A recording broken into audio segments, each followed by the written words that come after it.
Bienvenidos. A partir de ahora, Positiva Compañía de Seguros S.A. crea un puente imaginario entre nuestros sentidos y nosotros, para viajar juntos por nuestra sensibilidad personal. Positiva Educa presenta Música para la persuasión laboral.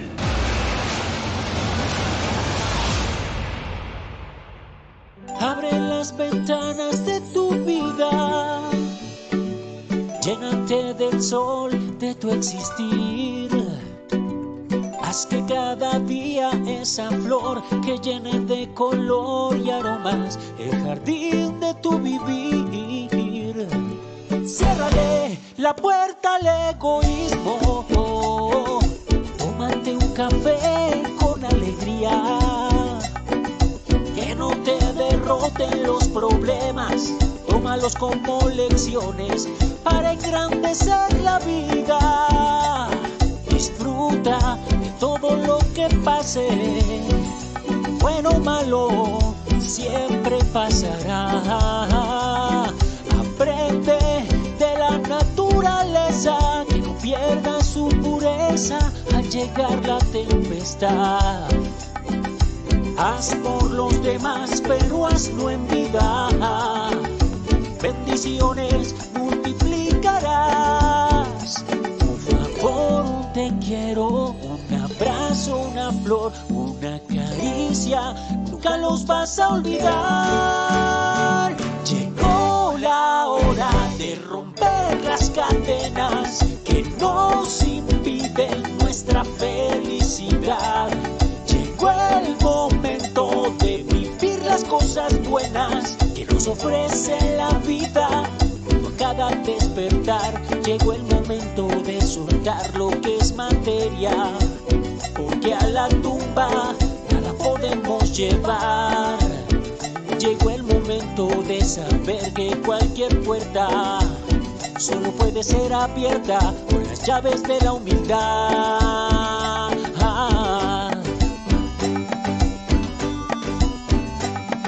Sigue cada uno de tus sueños, lucha por hacerlos realidad, cuidando de ti y de los tuyos, evitando los excesos, hallarás felicidad. Ama el trabajo que realices, ponle corazón y voluntad, cuidando de ti y de los tuyos, dando lo mejor al mundo. Lo bueno siempre vendrá. Haz por los demás, pero hazlo en vida. Bendiciones multiplicarás. Un favor, un te quiero, un abrazo, una flor, una caricia, nunca los vas a olvidar. Llegó la hora de cuidar nuestra vida con hábitos seguros para nosotros y los demás. Llegó el momento de tomar más conciencia, practicando autocuidado en nuestro entorno laboral. Llegó el momento de ser más preventivos con la salud, autorrespeto y seguridad, teniendo entornos saludables, amando nuestro trabajo y practicando inteligencia emocional. Llegó el momento de ser más prevenidos de accidentes laborales que podemos evitar, llevando juntos una vida positiva, cuidando de la familia para vivir con salud, protección y seguridad.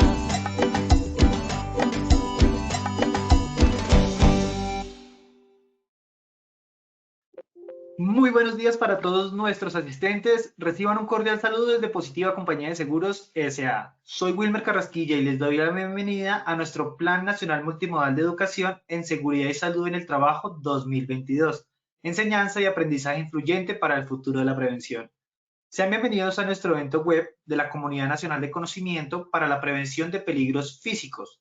El día de hoy estaremos con nuestra acción educativa titulada evaluación de peligros físicos y control, sistemas de evaluación, valores límites permisibles y teoría del control. Para iniciar nuestro evento web, quiero darle una muy especial bienvenida a nuestro experto de la comunidad, el ingeniero Jorge Andrés Cruz Laverde. Él es ingeniero químico especializado en salud ocupacional. Ingeniero Cruz, muy buenos días y bienvenido. Wilmer, muy buenos días a usted y a todos nuestros asistentes. Tengo gran placer de iniciar este Plan Nacional Multimodal en nuestra área o nuestra comunidad de peligros físicos, los cuales son muy importantes dentro de la gestión de prevención de enfermedades a nivel laboral en nuestras empresas. Por lo cual, pues el día de hoy vamos a arrancar este proceso dando unas definiciones importantes sobre qué son los peligros físicos, cómo se clasifican, qué pretendemos al evaluarlos, qué legislación nos aplica para saber cuáles son los límites permisibles con los cuales debemos medir y por ende plantear estrategias de control que sean efectivas para minimizar el riesgo en nuestras empresas. Damos inicio a nuestra charla, por lo cual primero debemos saber que la vida debe ser una continua educación. Ahora, como les decía, mi nombre es Jorge Andrés Cruz Laverde, yo soy ingeniero químico de profesión, especialista en riesgos laborales, especialista en sistemas integrados de gestión, actualmente candidato a magíster en riesgos laborales. Soy aliado de Positiva para hacer algunas mediciones, me desempeño en el campo docente de este campo de la higiene industrial que abarca los peligros físicos desde hace aproximadamente 15 años en universidades como la Universidad Nacional, la Universidad Piloto de Colombia, la Universidad del Bosque, la Universidad Manuela Beltrán, la Minuto Dios, entre otras a nivel internacional y nacional. Por lo cual, para mí es un placer transmitir este conocimiento a ustedes y con mucho gusto desarrollaremos el tema. Yo creo que lo más importante y para arrancar es, veamos cómo estamos todos en ese conocimiento básico de los peligros físicos. Wilmer, continúa con el sondeo, por favor. Claro que sí, ingeniero. Entonces vamos a iniciar con nuestro sondeo inicial. Les recuerdo para nuestros participantes, el sondeo lo hacemos al inicio y al final del evento web. El objetivo del sondeo inicial es saber con qué conocimientos llegan todos nuestros participantes a esta acción educativa y el sondeo inicial saber con qué conocimientos se fueron, con qué aprendieron dentro de nuestro evento web. Entonces, sin más preámbulos, vamos a iniciar entonces con la primera pregunta de nuestro sondeo inicial que dice, ¿qué son peligros físicos? A. Todo referente a la estructura del ambiente de trabajo. B. Energías en el ambiente que interactúan con el trabajador. C. Todo aquel referente a las características del trabajador. Vamos a darle 15 segundos a nuestros participantes para que puedan responder nuestra primera pregunta del sondeo inicial. Les recuerdo, aparecerá en sus pantallas, sea del dispositivo móvil o del PC, les aparecerán estas tres opciones de respuestas para que ustedes elijan que consideren correctas.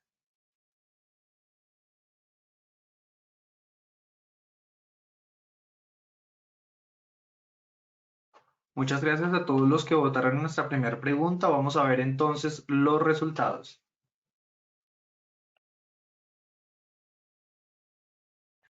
Los resultados son los siguientes. A, todo referente a la estructura del ambiente de trabajo, un 60% de votos. B, energías en el ambiente que interactúan con el trabajador, un 24% de votos. C, todo aquel referente a las características del trabajador, un 17% de votos. Muchísimas gracias a todos. Vamos a pasar entonces a nuestra segunda pregunta del sondeo inicial. La segunda pregunta nos dice, ¿qué es ruido? A. Sonido agradable al oído de alta intensidad. B. Sonido desagradable al oído humano. C. Sonido de alta intensidad. De igual manera vamos a darle 15 segunditos a nuestros participantes para que por favor nos dejen sus respuestas de nuestra segunda pregunta del sondeo inicial.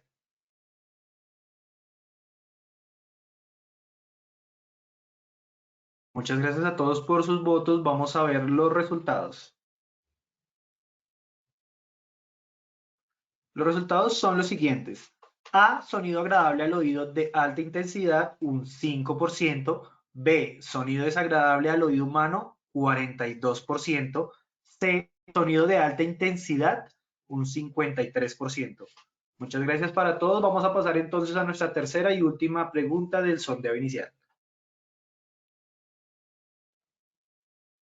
Nuestra Bueno, tercera...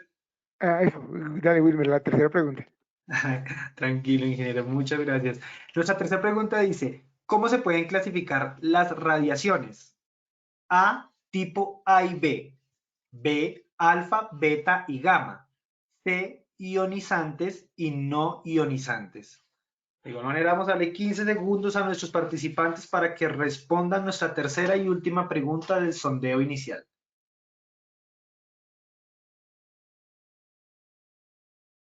Muchísimas gracias a todos por participar en nuestro sondeo inicial. Vamos a leer entonces los resultados de nuestra tercera y última pregunta del sondeo inicial, que son los siguientes. A, tipo A y B, un 7% de respuesta. B, alfa, beta y gamma, un 14% de respuesta. C, ionizantes y no ionizantes, un 79%. Ingeniero Cruz, te dejamos entonces con todos nuestros participantes. Listo, Wilmer, muchísimas gracias. Bueno, viendo ese sondeo inicial, veo que tenemos la idea del proceso, pero pues hay que tener en cuenta muchas cosas que vamos a ver a continuación. Entonces, pues arranquemos que el día de hoy vamos a ver el tema que son la evaluación de los peligros físicos, como yo les indicaba inicialmente, es su caracterización, su definición, cómo se clasifican, por qué se evalúan, más bien visto desde la legislación y desde la legislación también cuáles son los límites permisibles que debemos dar. Y a su vez, las estrategias o cómo se debe plantear el control adecuado. Obviamente todo esto es marcado dentro de los sistemas de gestión en seguridad y salud en el trabajo. Por lo cual, se han planteado 7 sesiones que agradezco tengamos presentes o nosotros podamos identificar o verificar y estén muy atentos para que mes a mes o encuentro a encuentro nos podamos ver. Estas sesiones el día de hoy, pues obviamente vamos a hablar inicialmente de esa definición o esa caracterización general de los peligros físicos, sus límites permisibles y el abordaje del control. En nuestra segunda sesión tendremos, pues obviamente la exposición a ruido, cómo se manipula. Posteriormente haremos un taller que es muy importante para, digamos, identificar las estrategias de control, cómo se selecciona adecuadamente un elemento de protección personal, qué tipos de elementos de protección hay para ese tema. Posteriormente hablaremos de las vibraciones tanto mano, brazo como cuerpo entero. Siguiendo, iremos nuevamente a un taller. Y por último, vamos a hablar sobre gestión integral de los peligros y ya una vez tenemos estrategias, cómo podemos agruparlos y dimensionar en las empresas cómo es la gestión. Desafortunadamente, y ahorita vamos a verlo un poco, cuando nosotros hablamos de peligros físicos, hablamos de una rama o una ciencia que se llama la higiene industrial. La higiene industrial es la ciencia de la identificación, evaluación y el control. Cuando nosotros nos recordamos de lo que era la resolución 1016 del 89, decía que había un subprograma de higiene y seguridad industrial donde damos en términos gestión a esos peligros físicos y entonces por ahí siempre hablamos de las mediciones, pero la gente solo se queda en la medición, en colocar una evaluación, en poder, ejemplo, eh, hacer un informe, pero no lo engranan desde todo lo que tiene que hacerse como gestión. Y eso es muy importante porque ahora el enfoque desde el decreto ley 1072 sobre sistemas de gestión en seguridad del trabajo, pues me permite eso. Entonces, el día de hoy, ¿qué veremos? Dividiremos la charla en 3 momentos. En una hablaremos de identificación y evaluación de los peligros físicos. En el otro, sus características y cómo se abordan. Como objetivo general, pues es apropiar el concepto de lo que son los peligros físicos y que estos puedan estar presentes en los diferentes ambientes laborales, identificar cuáles son sus tipos, cómo los podemos analizar y obviamente cuál es la estrategia de control. Los objetivos pues van muy de la mano en esta charla de lo que pretendemos en nuestros momentos. Entonces, conocer sus definiciones, identificar cómo se clasifican y obviamente verificar qué nos rige, cómo los evaluamos o para qué los evaluamos más bien y cómo hacemos un adecuado control. Entonces, hablemos qué son los peligros físicos. Vamos a volver un poquito para unas definiciones iniciales que debemos tener en cuenta cuando hablamos de esto. Identifiquemos qué es un peligro. Un peligro decimos que es la situación o ambiente o característica que está dentro de nuestro ambiente laboral y que interactuamos en él por nuestra tarea, por estar en nuestro trabajo o demás.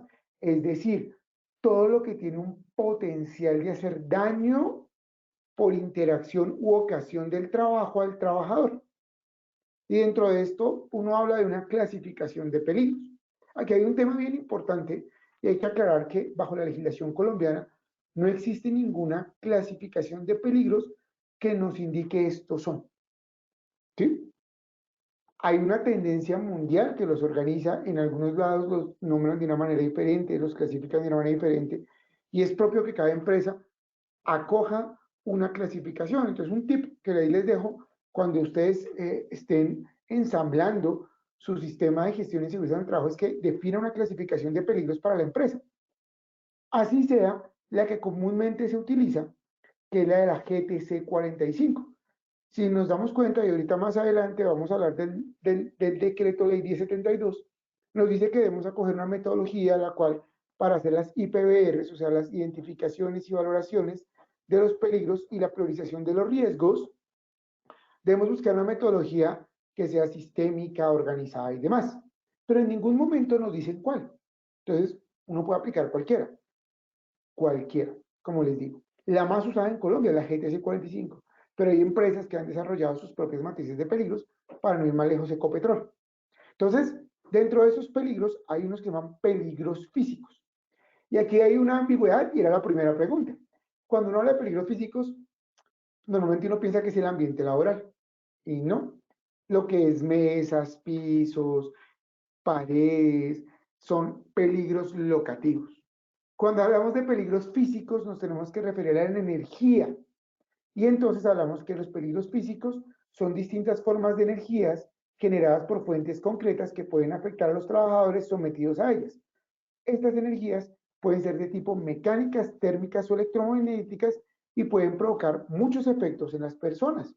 Entonces miren que nosotros hablamos de peligros por las energías. ¿Mm? Ese es un tema que debemos dar. ¿Sí? Ahora, dentro de este tema que tenemos ahí, hay unas subclasificaciones que debemos entender. Entonces, esta que ustedes ven en la pantalla, en este momento ya va a cambiar ahí la pantallita, es la clasificación de peligros que está en el anexo 1 de la GTC 45. Y en ella nos damos cuenta de los peligros biológicos, físicos y químicos que tenemos. ¿Y por qué nombro estos? Porque son los referentes al ejercicio de la higiene industrial. Dentro de esos, pues obviamente esta comunidad vamos a hablar de los físicos. Y entonces aquí los clasifican como ruido, y está impacto intermitente y continuo, que son como las subdivisiones de esa clase del peligro. Está la iluminación, entonces me habla de luz visible. Están las vibraciones, que se dividen en los segmentos de entrada, que son cuerpo entero, mano, brazo. Está la temperatura, y hablamos de extremas frío-calor. Está la presión, que hablamos de las presiones atmosféricas. Están las radiaciones, que se dividen en ionizantes y no ionizantes. Y, bueno, tenemos las radiaciones ionizantes y no ionizantes. Esta clasificación, a mi criterio, tiene un problemita, y es que no me dice de dónde sale dicha clasificación y puede ser redundante. Y usted me va a decir, ingeniero, ¿por qué puede ser redundante? Resulta que la iluminación es un tipo de radiación no ionizante. Entonces no es claro realmente por qué se clasifica así. ¿No quiere que sea decir que esté mal? No. Posiblemente uno puede decir que está clasificada porque son los fenómenos físicos más presentes en los ambientes laborales. Si ustedes saben, por lo menos, el ruido, la exposición al ruido continua durante la vida produce una enfermedad que se llama hipoacusia neurosensorial. Y es cuando el nervio auditivo se va desgastando de tal manera que llega a un punto en el que uno empieza a perder la capacidad de audición. Y esa es una enfermedad laboral muy frecuente, tanto así que es la primera enfermedad de los peligros físicos y está entre la tercera y la quinta enfermedad laboral recurrente en Colombia y a nivel mundial. Entonces, miren que es algo importante. Por eso está ahí. En toda empresa hay que medir iluminación por lo menos. El RETILAB, que lo vamos a ver más adelante, nos indica que debemos garantizar una intensidad de iluminancia en cada puesto de trabajo. Por ende, esa iluminancia pues tiene que tener unas características que se deben asociar. Y así sucesivamente, y obviamente digamos que los peligros menos inexplorados en este momento, pero son los que a mí me parecen más interesantes ahora, paradójicamente, son las radiaciones no ionizantes, porque tiene que ver mucho con lo que está pasando con el cambio de tecnologías y todo esto del Wi-Fi y las comunicaciones y demás. Entonces, digamos que no tiene un orden lógico, más sin embargo, no es que esté mal, como les digo, es para mí una forma diferente del criterio de clasificación. Creo que el criterio utilizado aquí fue el más presente en el ambiente. Dentro de mis investigaciones, encontré desde la Universidad de Sao Paulo, en su Escuela de Salud de Colectivos, una tesis donde encontraba esta clasificación. Esta clasificación me habla de los peligros físicos por el tipo de energía que la produce, el tipo de peligro que se presenta y las subclases o clases que se pueden tener para cada tipo de peligro. Entonces miren que aquí hay un orden lógico de clasificación diciendo, oiga, las que producen la energía mecánica. Entonces, ¿qué es una energía mecánica? Aquella que transmite movimiento. Entonces uno habla de ruido, de vibración y de presiones extremas. Entonces, hablemos qué es el ruido. Ruido, realmente, para que ustedes entiendan, es un sonido molesto.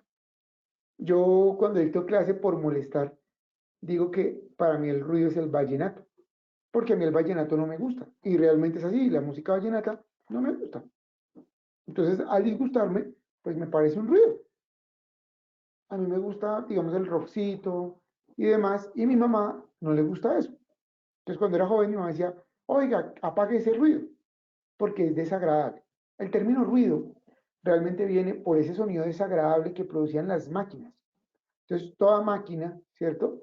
Como, por ejemplo, una retroexcavadora, un motor, un taladro, pues produce un sonido, aparte que es intenso, es molesto, ¿sí? Entonces, una cuestión es la intensidad, otra cuestión es el agradable o no agradable que es el sonido. Entonces, ruido es un sonido molesto, pero realmente el contaminante debería ser un sonido intenso. Si ustedes me preguntan a mí, músicos se enferman por altas intensidades de sonido.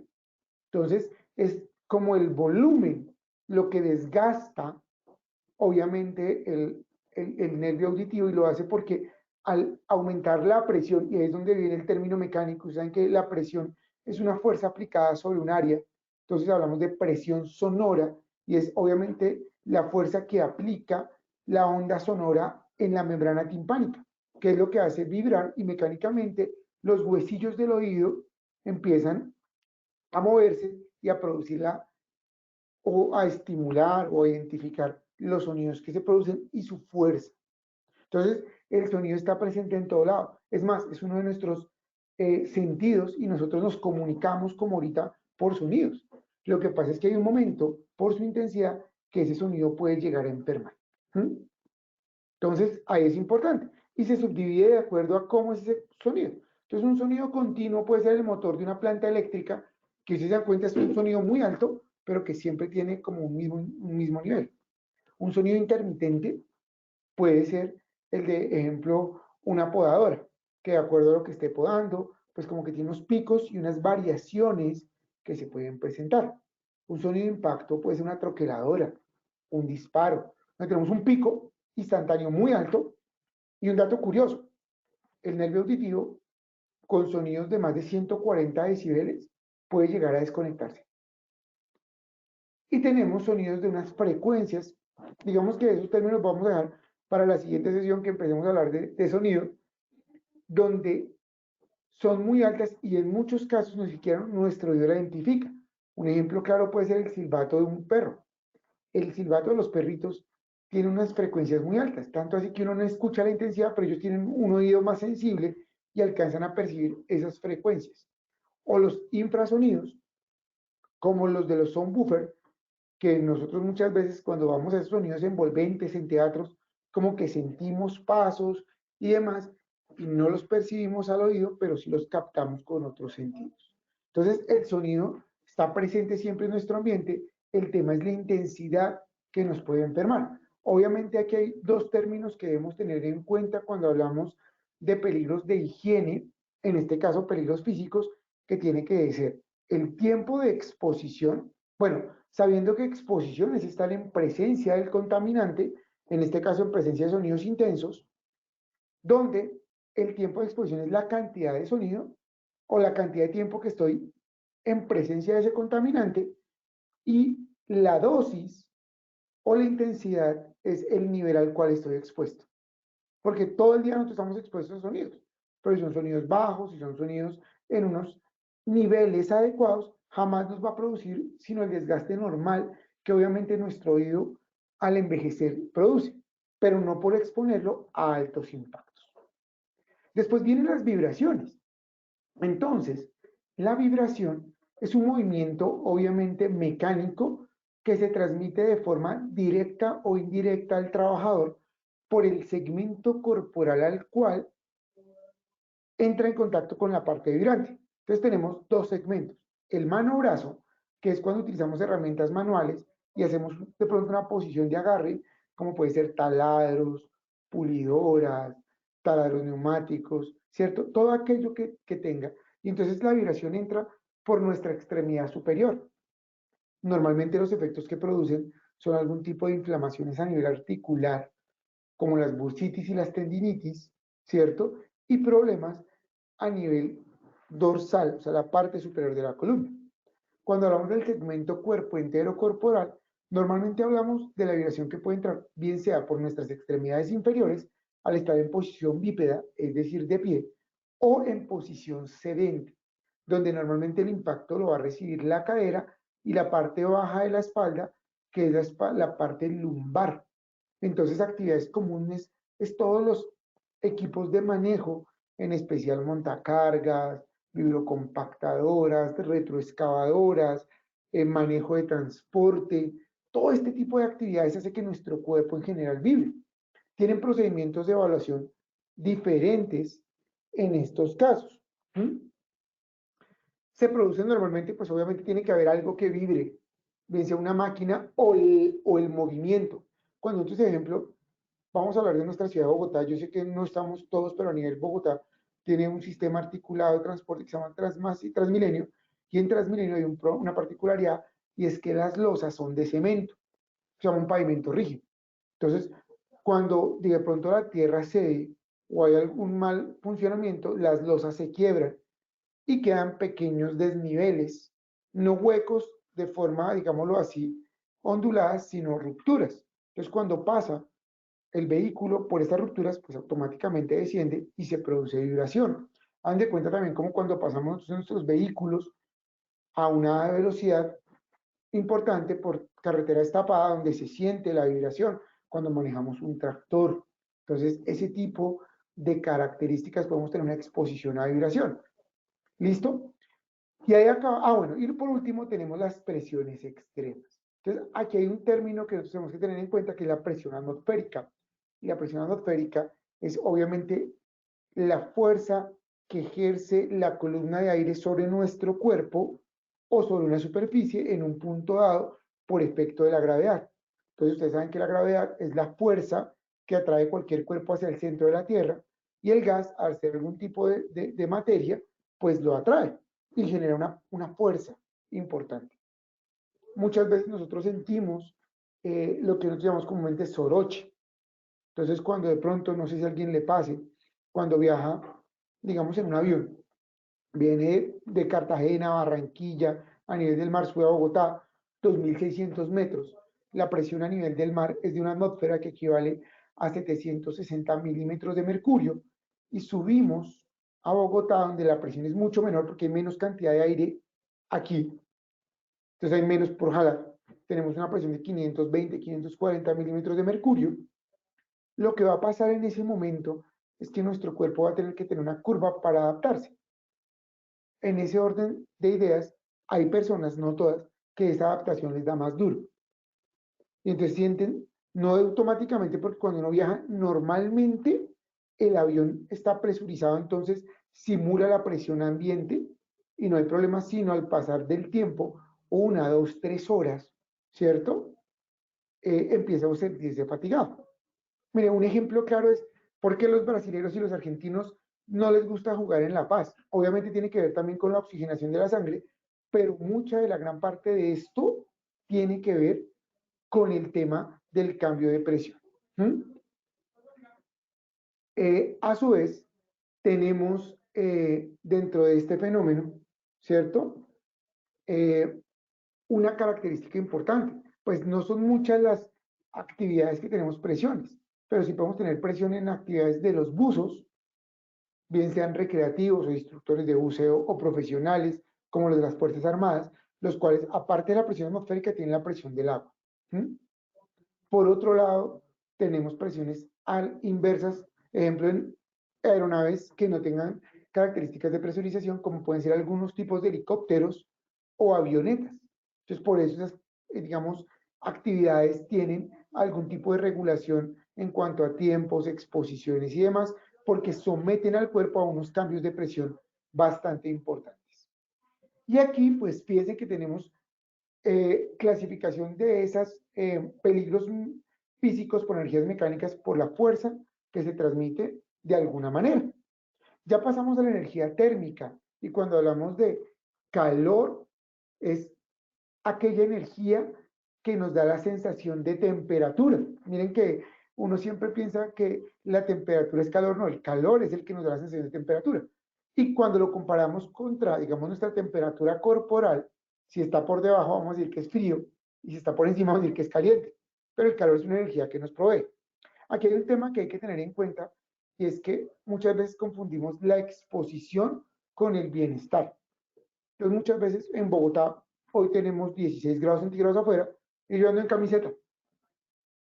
Digamos que mi temperatura corporal me ayuda a suplir esa necesidad. En ese momento nosotros pues no podemos o no tenemos necesidad porque me siento confortable con mi ambiente. Y eso hace parte de una ciencia que se llama ergonomía, que es el confort de los trabajadores con su ambiente de trabajo.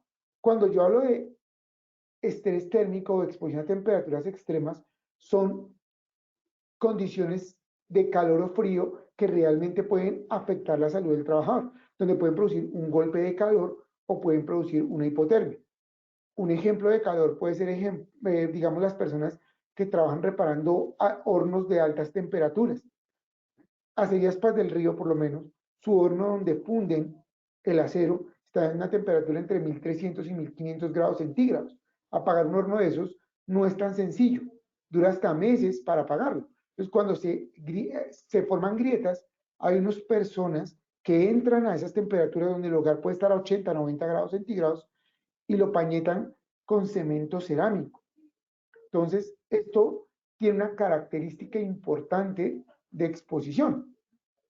Por otro lado, tenemos el frío extremo. Entonces, las personas que trabajan, digamos, en cuartos de congelación de alimentos, de medicamentos, donde para mantener ese producto en condiciones de preservación tenemos temperaturas de -10, -18 grados. Ahí podemos sufrir una hipotermia. Hay ambientes laborales que pueden producir calor, claro. Ejemplo, trabajar en Cerrejón. Un pit, o sea, una mina de carbón a cielo abierto en su parte más baja, con una radiación térmica como en La Guajira, podemos tener a mediodía perfectamente 50 grados en la parte más baja del hoyo, llamémoslo así, del pit de explotación de carbón. Pues una temperatura de 50 grados obviamente puede afectar y descompensar totalmente al cuerpo del trabajador, totalmente. A su vez por frío. Entonces hay unas medidas, lo mismo, de aclimatación, de trajes de protección contra frío, calor, de hidratación, de tiempos de exposición que nos van a regular ese tipo de labor. Para las energías electromagnéticas, ya que es otro tipo de energía, porque no transmiten ni calor ni forma mecánica, ¿cierto? Entendemos que estas son las que transmiten algún tipo de energía. Y aquí se dividen en dos clases, en las no ionizantes y las ionizantes.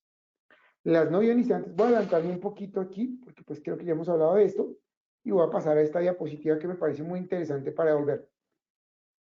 Esperemos que salga en la pantalla. Entonces, ¿qué tiene que ver? Tiene que ver con que transportan energía, son ondas electromagnéticas que transportan energía, pero las no ionizantes conservan la energía dentro del átomo, porque su, digamos, frecuencia o su movimiento no es tan intenso para que rompa el enlace y se formen los iones. Pero hay un momento en que esa frecuencia es tan fuerte que ¡pum!, rompe el átomo y se generan las radiaciones ionizantes, que son radiaciones cargadas de átomos. Y estas son muy importantes porque ahorita las estamos empezando a manipular. Yo digo ahorita, pues ustedes dicen, no, ¿hace cuánto? Realmente la tecnología, nosotros vivimos en los últimos 40 años a nivel mundial, o 50, pasamos de una era mecánica a una era electromagnética o eléctrica, donde estamos supliendo las energías mecánicas por circuitos, ya no utilizamos bombas, sino, o utilizamos, llamémoslo así, motores de combustión, sino utilizamos motores eléctricos, donde no utilizamos piñones, sino utilizamos transmisores, y esto nos genera una gran cantidad de cosas. No más hablemos que al país llegaron los celulares hace 30 años. En las casas habían Wi-Fi hasta hace 10, 15 años. Si ustedes abrieran en este momento su celular, cuántas redes no están pasando que hace 20 años o nuestros padres en sus labores no habían. Computadores.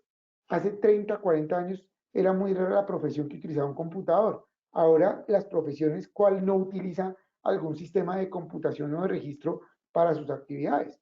Y esto nos migra, pero son procesos que estamos hasta ahora el mundo identificando y valorando. Entonces, los podemos dividir en radiaciones no ionizantes y arrancamos desde los campos eléctricos y electromagnéticos.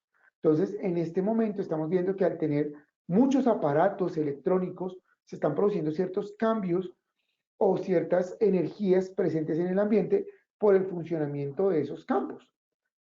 Entonces, todo lo que produce, ejemplo, los celulares, los computadores, todo lo que tenga motor produce un circuito electrónico y genera un campo electromagnético. ¿Mm? Los celulares. ¿Mm? Ustedes se han dado cuenta que muchas veces, y la pregunta siempre es, venga, ¿el celular da cáncer o no da cáncer? Pues el celular tiene dos características, el campo electromagnético que produce como tal el aparato y la frecuencia de comunicación. Entonces la frecuencia de comunicación está entre el espectro del microondas, ¿cierto? Y de la radiofrecuencia, que siempre habían existido, pero las hemos estado explorando más.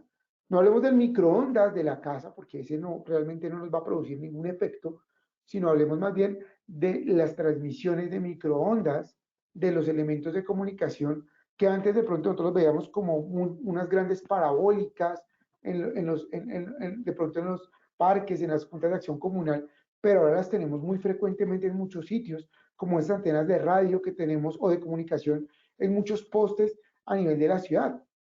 Entonces miren cómo vamos desde el campo electromagnético a las ondas de comunicación y lo que les digo, eso se está explorando. Digamos que los aparatos eléctricos en el mundo tienen 100 años. Miren cómo la tecnología en 100 años nos va llevando. Y 100 años para impactar la humanidad es poco. ¿Cuánto se demora el hombre en evolucionar? Ahora, tenemos el infrarrojo, que ya es un tipo de radiación un poco diferente que transmite calor. El láser hace parte del infrarrojo, pero a su vez puede producir cataratas. Y entonces hay una enfermedad laboral asociada, como cuando hacemos soldadura, que por la radiación térmica, al igual que en el caso de los hornos, nos pueden producir cataratas. El infrarrojo también lo utilizamos comúnmente. Todo lo que son señales de comunicación como los controles del televisor, las puertas del cierre y apertura de un ascensor, ¿cierto? Todo ese tipo de cosas, las alarmas de movimiento son a base de infrarrojo, son sensores de infrarrojo. Entonces miren cómo lo vamos utilizando y voy a devolverme acá. Disculpen un segundo y cambiar el orden de las presentaciones. Si se dan cuenta, después del infrarrojo, acá viene la luz visible. Entonces, inclusive hay algunos animales, como los felinos, que nosotros podemos decir que pueden ver en infrarrojo. O sea, ¿qué quiere decir aquí? que pueden percibir algún tipo de, bueno, ¿qué es ver? Ver es la capacidad del hombre de identificar formas, colores y dimensiones. Entonces, digamos, en infrarrojo a veces no se puede ver colores, pero se pueden ver formas y dimensiones, alto, ancho, profundidad, como los felinos. Inclusive las visiones térmicas no están en ese lapso cerca a la luz visible, pero sí tienen que ver con unas infrarrojo. Y ya viene la luz visible. Miren que la luz visible es un tipo de radiación. En esa longitud de onda, nosotros, los humanos, o nuestro nervio óptico, percibe formas, colores y dimensiones. Y si se dan cuenta, con los nombres viene la descomposición del color, que va desde el rojo al azul, del infrarrojo al ultravioleta. La luz como tal no se considera un contaminante porque nos permite ver, pero tenemos que tener una iluminación adecuada. Nuestra atención visual ha cambiado, con esto la tecnología también. Hay tareas de mucha más atención visual.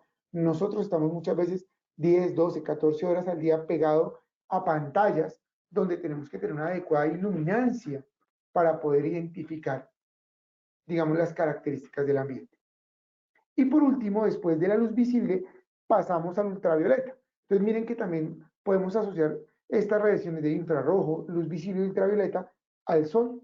Entonces son un tipo de radiación que ya es más intensa que la luz solar, que en algún caso estudia la melatonina, pero nos puede producir quemaduras. Entonces, ¿por qué el sol de Bogotá pica?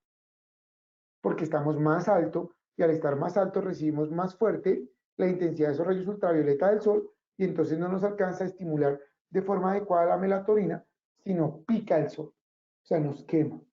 Hay procesos donde utilizamos ultravioleta y hay tres tipos de ultravioleta, A, B y C. A medida que la nomenclatura va subiendo son más intensos, tanto así que la ultravioleta C se puede utilizar en procesos de esterilización.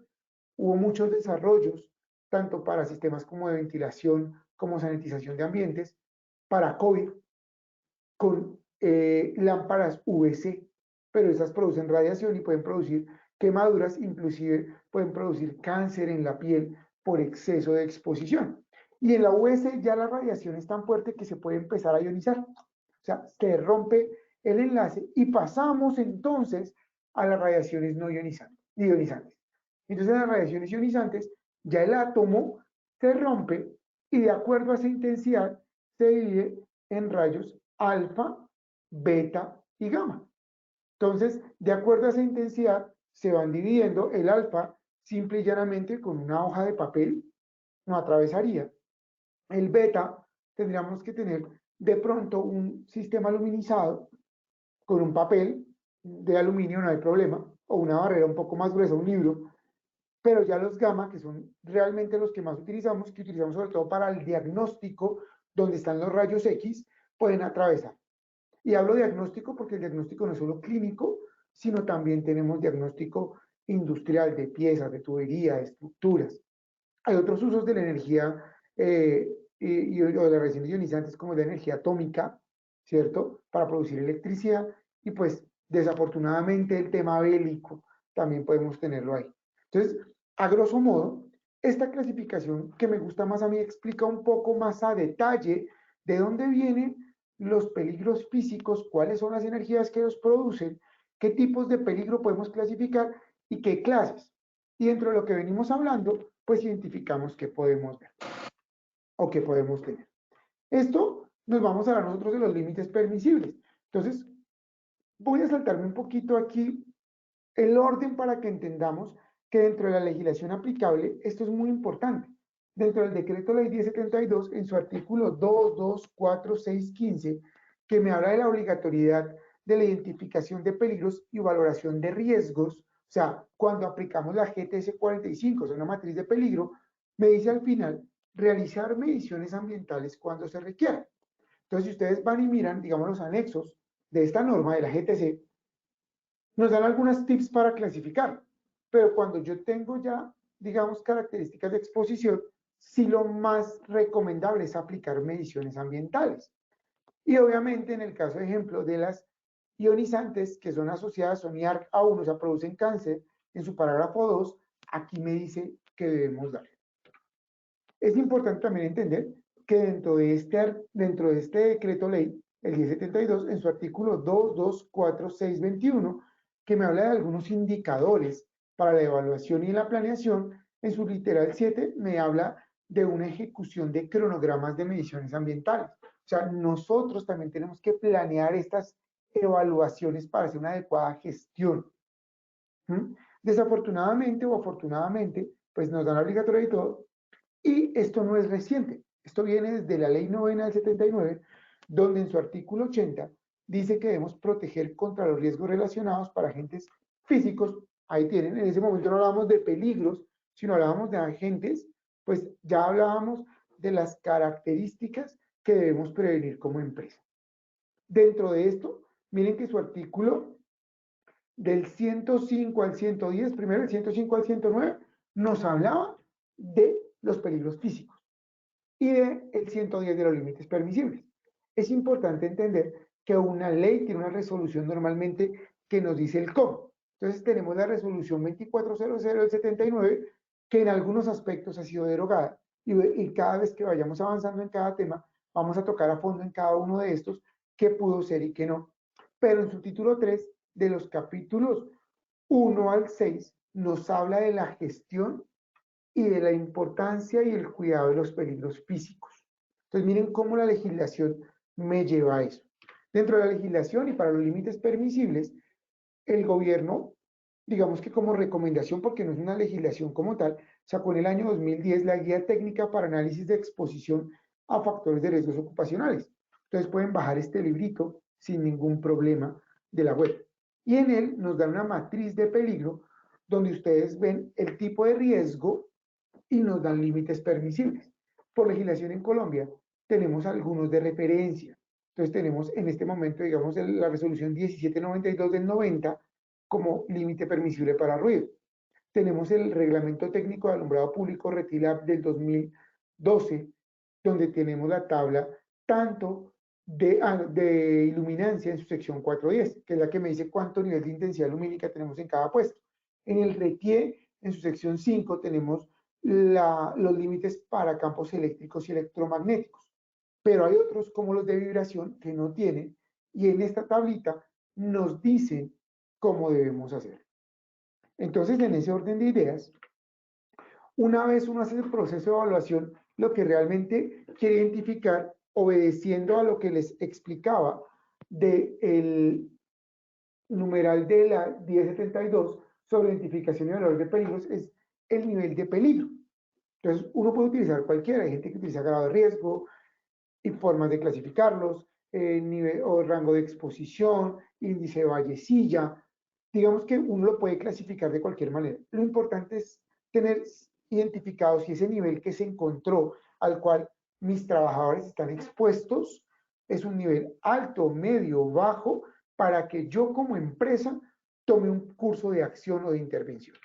Y no es más que lo que debemos aplicar es lo que uno llama la jerarquía del control. Y la jerarquía del control nos lo referencia desde, digamos, las teorías de la gestión en sistemas de seguridad en el trabajo, como la misma GTC 45, donde debemos impactar directamente la fuente del peligro y no solo hacer control en los trabajadores. Y los dividimos en dos grandes áreas, que son las barreras duras, que hablamos de los procesos de eliminación, o sea, donde al factor de peligro presente lo eliminamos de tal manera que podamos tener un proceso de reemplazo de la tecnología o del peligro por otra importante, ¿cierto? Tenemos la sustitución, donde posiblemente buscamos la forma en cambiar el peligro por otro que no tenga tanto impacto, o los controles de ingeniería, que para el caso de los peligros físicos son los que más cobran impacto. Barreras auditivas, aislamientos térmicos, barreras antivibración, campos de amortiguación, construcciones plomadas para radiaciones, diseños adecuados de iluminación, que me garantizan minimizar el peligro y demás. Estas barreras duras son las que primariamente debemos considerar normalmente, y digamos que la piedra o el obstáculo es que o la aplicación de estas barreras de control no hacen parte normalmente del recurso propio de seguridad en el trabajo. Si nos íbamos a encabinar un motor, puede costar, ejemplo, 10 millones de pesos. Ah, bueno, ¿y de dónde va a salir? Y de pronto hay que hacer una obra civil, entonces toca para la producción. Entonces, no, hay donde tenemos que involucrar desde los resultados y explicándole la importancia del control a toda la empresa, gerentes, producción financiera, que es importante dispararle, apuntarle a este tipo de medidas y no quedarnos solo en las barreras blandas, que son las barreras de control o de complemento, perdón, que se deben tener. Entonces, barreras de complemento, como son los controles administrativos, donde podemos hacer rotación de personal, vigilancia médica, capacitación, entrenamiento y el tema de seguimiento a las funciones, que es muy importante. Digamos que la idea es que cuando nosotros hablamos de talleres para cada uno de los peligros, podamos ver la aplicación de estos controles. Y miren que por último, y tristemente a veces es lo primero que hacen, se dejan los elementos de protección personal. Según la teoría del control, eso solo pueden tener hasta una efectividad del 25% porque dependen demasiado del uso de las personas. Yo simplemente les hago una reflexión. Si para nosotros sería incómodo colocarnos el tapabocas, que ya casi no lo quitan del todo, imagínense ustedes día a día empleando elementos de protección. Por eso es que son tan inefectivos y son de complemento para aumentar la efectividad de los controles de las barreras duras. Y no debemos arrancar con estos. Tristemente, eso es lo que se ve en las empresas, porque estas barreras blandas son las que normalmente se pueden implementar desde la capacidad de seguridad en el trabajo. Entonces, desde la capacidad de seguridad en el trabajo, sí podemos dar IPPs, sí podemos mandar exámenes ocupacionales porque me lo pide el profesiograma, podemos hacer la capacitación, podemos hacer la señalización, pero es más difícil lograr las barreras duras, que realmente es donde debemos enfatizar nuestra gestión para hacer un adecuado control de los peligros físicos. Entonces, estimados participantes, muchas gracias por el espacio del día de hoy. Espero que con esta apertura de nuestra comunidad del conocimiento dentro de nuestro programa de capacitación depositiva les haya agradado y sea de un abrebocas de mucho interés para ustedes para vernos sesión a sesión y los invito a seguir conectados a nuestra comunidad. Wilmer, me agradaría que hiciéramos el sondeíto a ver cómo fue la interiorización del conocimiento posterior a la explicación. Claro que sí, ingeniero Cruz, muchísimas gracias por tu intervención. Entonces vamos a iniciar con nuestro sondeo final. Vamos a empezar entonces con nuestra primera pregunta del sondeo final.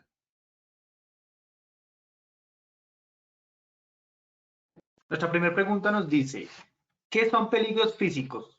A, todo referente a la estructura del ambiente de trabajo. B, energías en el ambiente que interactúan con el trabajador. C, todo aquel referente a las características del trabajador. Vamos a darle 10 segunditos a nuestros participantes para que nos puedan responder la primera pregunta del sondeo final. Les recuerdo a todos, aparecerá en su dispositivo móvil o en su PC las 3 respuestas y seleccionan la que ustedes consideren es correcta.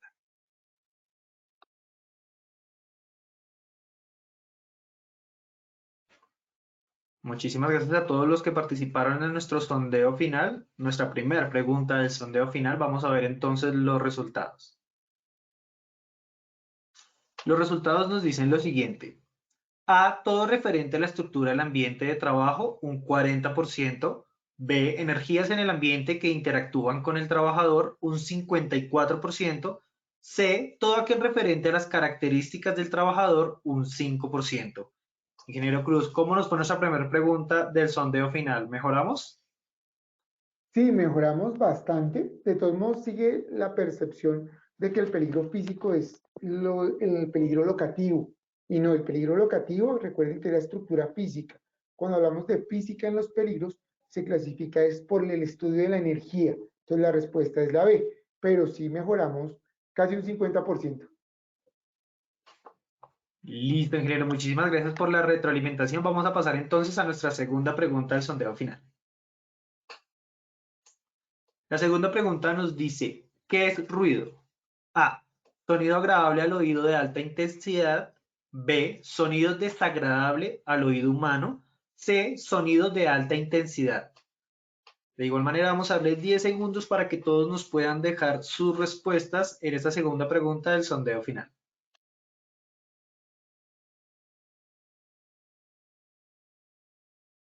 Muchísimas gracias a todos por sus respuestas. Vamos a ver entonces los resultados de nuestra segunda pregunta. Los resultados son A, sonido agradable al oído de alta intensidad, un 1%, B, sonido desagradable al oído humano, un 56%, C, sonido de alta intensidad, un 42%. Ingeniero, ¿cómo nos pone esta segunda pregunta?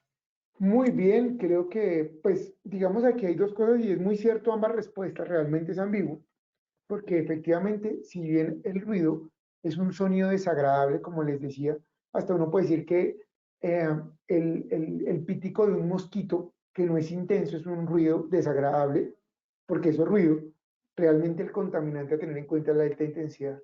Y si se llevan ese mensaje de que debemos cuidarnos de la alta intensidad, creo que el objetivo se logró. Claro que sí, ingeniero. Bueno, vamos a pasar entonces a nuestra tercera y última pregunta del sondeo final.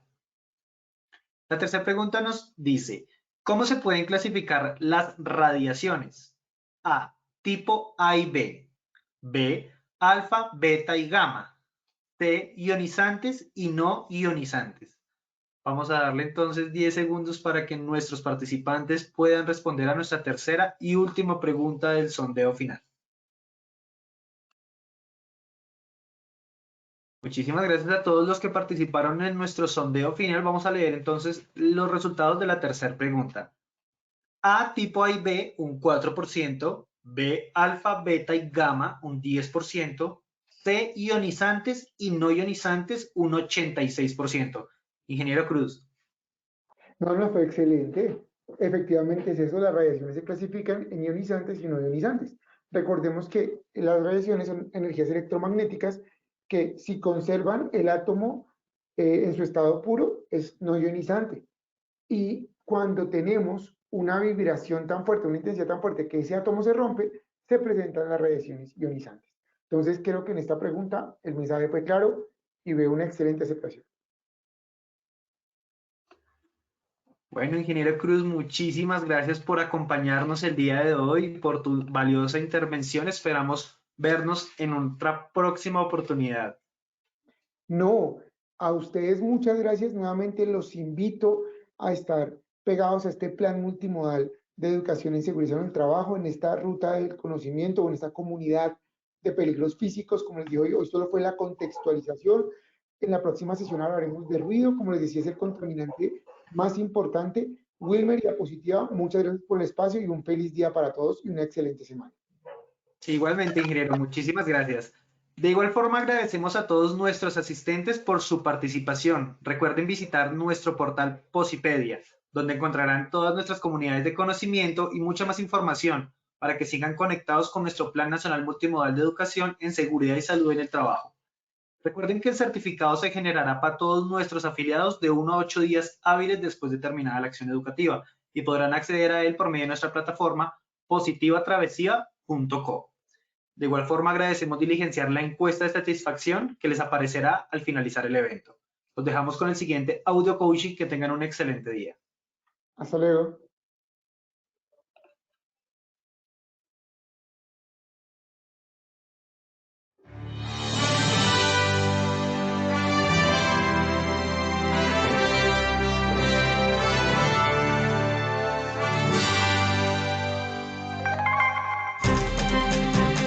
Bienvenidos. A partir de ahora dispongan cada uno de sus sentidos para vivir y disfrutar las experiencias sonoras de Positiva Educa.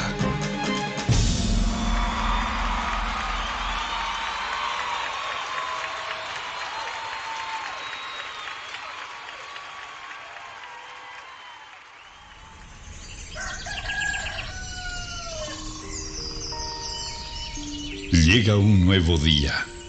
Abro mis ojos y la luz del sol me saluda alegre diciendo con todo el brillo de su voz que una nueva oportunidad ha comenzado para mí. Que todo lo que pasó ayer se quedó solo en el ayer. que lo dicho y lo hecho nunca podrán repetirse de la misma manera. Por eso, de nada servirá que me desgaste pensando en si lo pude haber dicho mejor o hecho mejor. No hay nada más importante que lo que suceda hoy. Por eso, veo y veré cada día como el maravilloso regalo en el que la vida me entrega las llaves para abrir la puerta principal de una nueva opción, un nuevo intento, y debo afrontarlo con toda la esperanza puesta en todo lo que soy capaz de hacer, celebrando siempre el estar vivo y poder hacer parte de una familia llamada sociedad y de una casa llamada mundo. Todo lo que me sucede tiene un para qué. Y ese será el detonante que hará que mi corazón explote de júbilo en cada momento de la vida, sin quejarme por nada de aquello que no salió o salga como yo espero. Y sabiendo de cada una de mis cualidades, dones y potencial como persona, me conjugaré en una sola fuerza para entregar la mejor versión de mí en lo que hago, haciéndolo de la mejor manera, porque no hay trabajo más productivo que el que se hace con alegría. Pensando en ello, mi primera herramienta será mi fuerza de voluntad, sabiendo que ella es el cimiento que hará que levante inmensos sueños. Porque si el trabajo me otorga pan y sustento para mi cuerpo, también es medicina para mi alma. Cuando escogí lleno de ilusión el trabajo que quería hacer y a lo que quería dedicarme en mi vida, también decidí hacer lo que más me gusta. Así comprendí que solo haciendo el trabajo que me gusta, celebraré la dicha de estar ocupado. Creo en mí y sé que soy capaz de alcanzar lo inalcanzable, siempre y cuando la firmeza de mis pasos me cuide de no pisotear a los demás. En ello tengo puesto cada uno de mis sentidos. Por eso mi compromiso será hacer y dar lo mejor, aun sabiendo que ese triunfo se complementa acatando todas las normas y reglamentos de mi lugar de trabajo, además de practicar copiosamente el autocuidado, la responsabilidad laboral, que son la esencia para mi buen desempeño y mi seguridad. Eso me hace comprender que trabajando con amor, la vida se hace positiva.